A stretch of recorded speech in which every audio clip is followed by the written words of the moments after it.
अस्सलाम वालेकुम दोस्तों, मेरा नाम डॉक्टर अली असगर है और आज की इस वीडियो में हम डिस्कस करने जा रहे हैं past paper of Punjab universities medical college.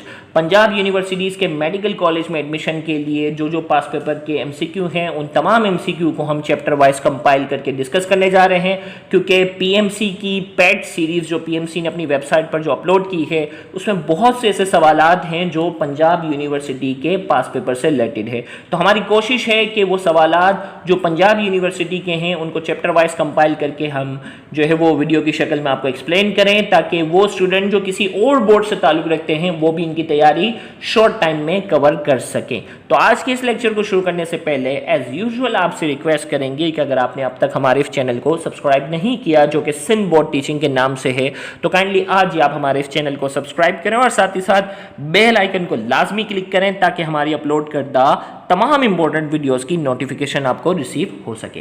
तो आइए हम स्टार्ट करते हैं आज के इस चैप्टर का। याद रहे इसमें हम इम्यून सिस्टम से रिलेटेड तमाम एमसीक्यू को डिस्कस करने जाएंगे जो पंजाब यूनिवर्सिटीज़ के पास पेपर में आ चुके हैं। तो आइए हम स्टार्ट करते हैं 2011 के पास पेपर से और इसका सबसे पहला एमसीक्यू है thymus gland is involve in maturation of. Thymus gland किसकी मैच्योरेशन में इन्वॉल्व है? Option A platelet, option B lymphocytes, option C eosinophil and option D T lymphocytes. तो याद रखिएगा थाइमस ग्लैंड जो है वो टी लिम्फोसाइट्स के, टी लिम्फोसाइट्स को टी स्टैंड फॉर थाइमस, तो टी लिम्फोसाइट्स की मैच्योरेशन में क्या है इसकी इन्वॉल्वमेंट है।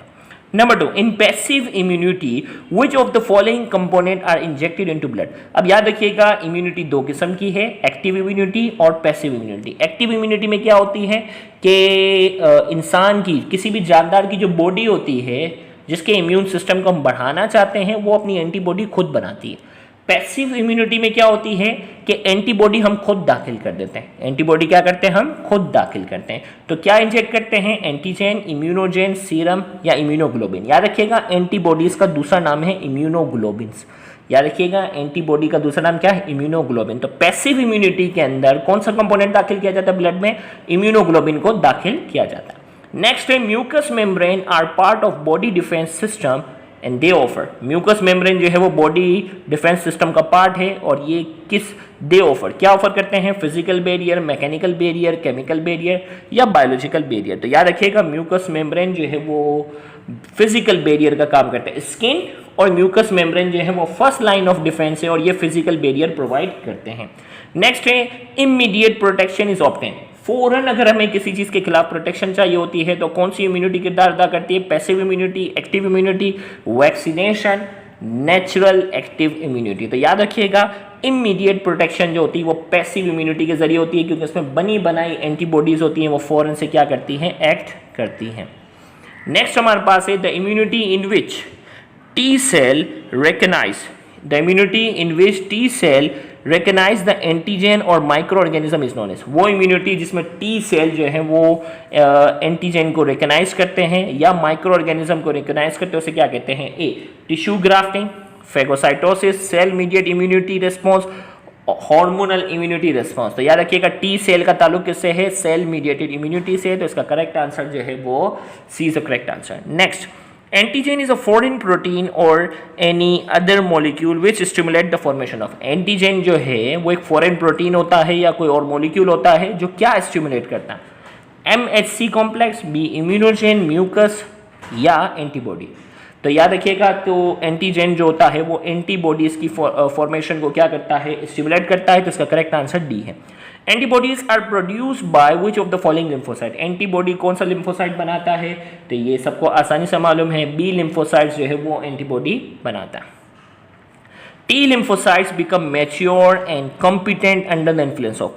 टी लिम्फोसाइट्स होते हैं वो मैच्योर होते हैं और कॉम्पिटेंट होते हैं under the influence of A liver, B bursa fabricius, C thymus gland, D spleen.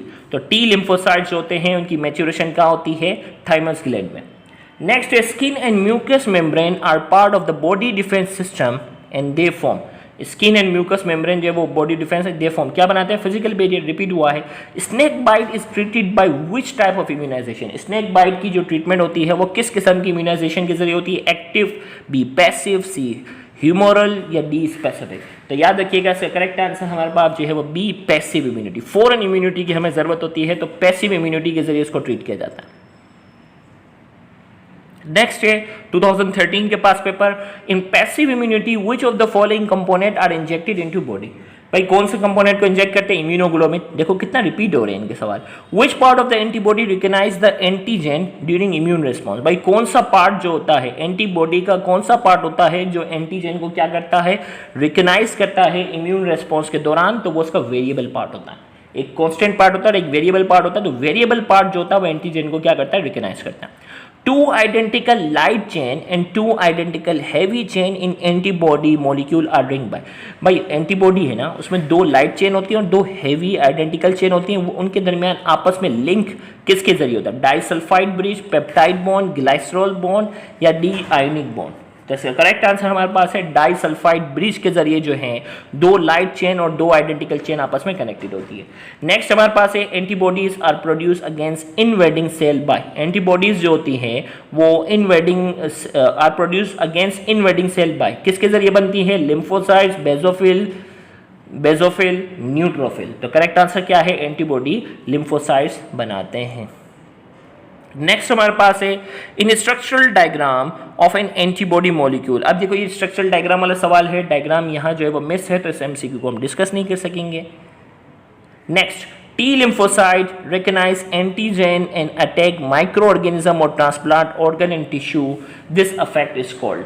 T lymphocytes जो है वो कौन सी इम्यूनिटी में है? जो माइक्रो ऑर्गेनिज्म और ट्रांसप्लांट ऑर्गन और टिश्यू पर अटैक करता है, तो वो सेल मीडिएटेड रिस्पॉन्स है। नेक्स्ट है which part of antibody recognise the antigen during immune response. Antigen को कौन रिकॉग्नाइज करता है?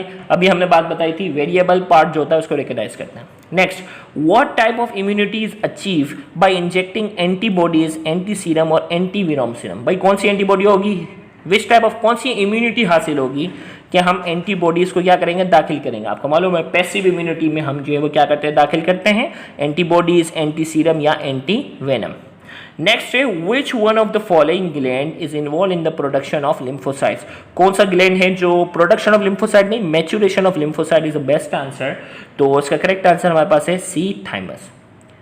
नेक्स्ट है antibodies are protein and made up of how many polypeptide chain. Antibodies जो होती हैं वो प्रोटीन है, कितनी पॉलीपेप्टाइड चेन से बनी होती है? 4 से। 2 उसमें क्या होती हैं? लाइट होती है और 2 हैवी चेन होती हैं। नेक्स्ट हमारे पास है in DASH response, beta cell produce plasma cell that synthesize antibodies and release in blood plasma and tissue fluid. In DASH response, beta cell produce plasma cell. Beta cell क्या करते हैं? Plasma cell produce करते हैं that synthesize antibodies and release in blood plasma in tissue fluid. Cell mediated, hormonal, humoral या फोटोटैक्टेड। तो हमें मालूम है एंटीबॉडीज कौन से में बनती है? ह्यूमरल के अंदर बनती है। तो इसका करेक्ट आंसर सी है। Passive immunity is use against. Passive immunity किसके अगेंस्ट इस्तेमाल होती है? मलेरिया, टाइफॉइड, डेंगू या टेटनस। याद रखिएगा जब रगर वगैरह लग जाती है ना तो उसमें जो इंजेक्शन लगता है वैक्सीनेशन वाला वो जो है वो उसमें पैसिव इम्यूनिटी का इस्तेमाल होता है। तो D is the correct answer. Next हमारे पास है B lymphocytes are name due to their relationship with. B lymphocytes जो है उनको बी लिम्फोसाइट इसलिए कहा जाता है, इनका रिलेशन किसके साथ होता है? इसका रिलेशन होता है, इसमें देखा जाए तो बोन मेरो और बर्सा ऑफ फेब्रिकस दोनों सिमिलर हैं। बेस्ट जो होगा वो बर्सा ऑफ फेब्रिकस है। बोन मेरो के अंदर कुछ सेल होते हैं जो नए सेल बना सकते हैं, मैच्योर कर सकते हैं, उन्हें बर्सा ऑफ फेब्रिकस कहते हैं। तो इसमें अगर देखा जाए तो बी और सी दोनों करेक्ट हैं। तो यहाँ आपके पास जो बेस्ट आंसर बनेगा bursa of fabricius. 24 granulocytes are monocyte, eosinophil, basophil, macrophage, neutrophil, eosinophil, basophil. तो ग्रेन्युलोसाइट्स वो होते हैं वो व्हाइट ब्लड सेल जो मल्टी न्यूक्लिएटेड होते हैं। तो मल्टी न्यूक्लिएटेड कौन से हैं? Neutrophil, eosinophil, basophil. नेक्स्ट है response of body against a transplant organ. भाई ट्रांसप्लांट ऑर्गन के खिलाफ जो बॉडी का रेस्पॉन्स होता है उसे क्या कहते हैं? Homeostatic response, behaviour response, primary response, cell mediated response. तो करेक्ट आंसर क्या है? D, cell mediated response. Next हमारे पास है B cells release antibody in blood plasma, tissue fluid and lymph. This kind of immune response is called. भाई B cell जो होता है वो एंटीबॉडी बनाते हैं ब्लड प्लाज्मा, टिश्यू फ्लूइड में। तो आपको मालूम है इसे क्या कहते हैं? ह्यूमरल रिस्पॉन्स कहते हैं। नेक्स्ट हमारे the type of immunity in which antibodies are pass from one individual to another. भाई एक जानदार से एंटीबॉडी निकालकर दूसरे में जो हम दाखिल करते हैं उस टाइप की इम्यूनिटी को हम क्या कहते हैं, पैसिव इम्यूनिटी, अभी बार बार डिस्कस हुआ। To combat active infection of tetanus, rabies and snake, the dash method of immunization if use. भाई टेटनस, रेबीज और स्नेक के खिलाफ कौन की इम्यूनिटी इस्तेमाल हो रही होती है, पैसिव इम्यूनिटी जो है वो पैसिव मेथड ऑफ इम्यूनाइजेशन का इस्तेमाल होता है। Next the antibody molecule two heavy and two light chain are bonded by disulphide bond, अभी रिपीट हुआ। Variable amino acid sequence in antibody molecule are, variable amino acid की जो sequence होती है आर फाउंड इन, अब ये both light chain and only both heavy chain, one heavy and one light chain, both heavy and light chain. तो variable जो sequence जो antigen को रिकॉग्नाइज करती है वो दोनों हैवी और लाइट चेन दोनों में ये पाए जाते हैं। तो इसका करेक्ट आंसर हमारे पास डी है। तो इसके साथ ही इम्यूनिटी के जो पास पेपर के जो सवाल थे जो पंजाब यूनिवर्सिटी के पास पेपर में आ चुके हैं वो डिस्कस किए। इंशाल्लाह अगली वीडियो के अंदर जो है वो नेक्स्ट चैप्टर के MCQ को डिस्कस करेंगे, तो उसको भी देखना मत भूलिएगा। Thank you very much. अल्लाह हाफिज़।